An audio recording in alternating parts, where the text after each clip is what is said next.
New today at noon, we are looking at postpartum depression and its impacts on women, especially during the holidays. Did you know 1 in 8 women across the United States deal with this? And we know this time of year can really make things even more challenging and overwhelming, but that's okay. There's nothing wrong with that. That's why we have Dr. Emily Murphy, an OBGYN with Ochsner Health, to talk about the symptoms of postpartum depression and 4 ways to manage it during the holiday season. Dr. Murphy, thank you so much for your time today. I really appreciate it. Let's start with the basics. Yeah, of course, of course. This is such an important topic, especially when we're talking about what is postpartum depression and what are some of the common symptoms. Talk about that.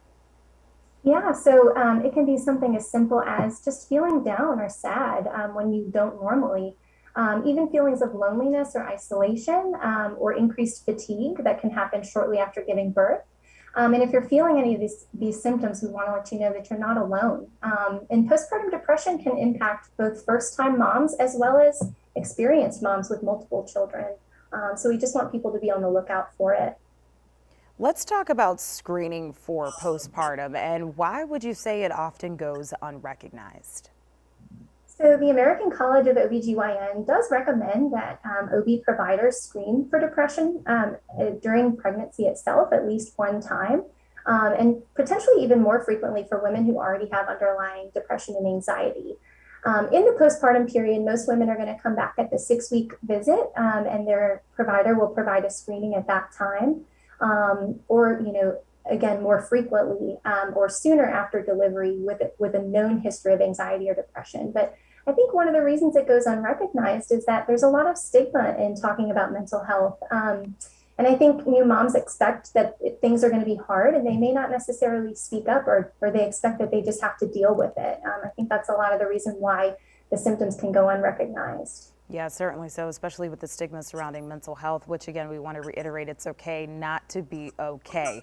Dr. Murphy, talk about the 4 strategies for managing postpartum depression. There are so many strategies, specifically with using your voice. Start with that one.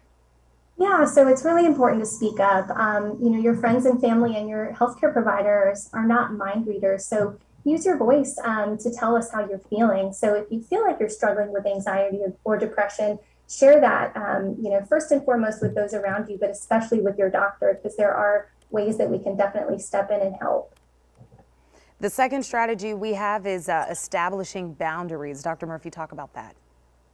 So the holidays are hard. I think a lot of us feel like we have to spread ourselves really thin and say yes to everything, all the holiday parties, all the events, and especially with a new baby. That can be really difficult. So know your limits and don't be afraid to say no. The people who love you are going to know and respect, if you just can't make whatever the event may be. And also seek out what brings you joy. Make sure you spend time every day doing something that's meaningful for you, and that can help.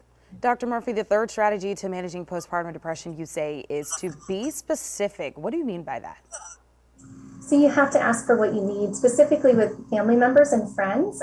Instead of just saying, I'm struggling, or I need help, maybe say, or to friends and family actually, if you know there's a new mom out there, instead of saying, can I help, be specific and say, can I bring you dinner tomorrow, or let me watch the baby while you go get your nails done. Something that is a really specific and easy way to just offer your services to those new moms out there. Yeah, and the little things matter. Lastly, you would suggest be mindful. Talk a little bit about that.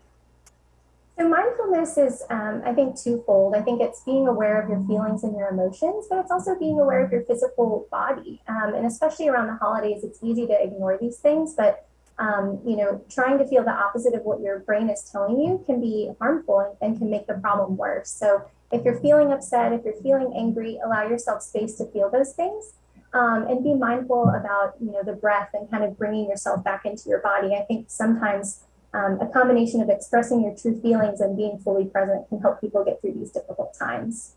Excellent advice, Dr. Emily Murphy, an OBGYN from Ochsner Health, giving advice on how to manage postpartum and also how to identify the signs and the symptoms. We're going to put this on our website for you, WDSU.com, but you can also visit ochsner.org/newmom to read up on this. Dr. Murphy, thank you so much. We appreciate you.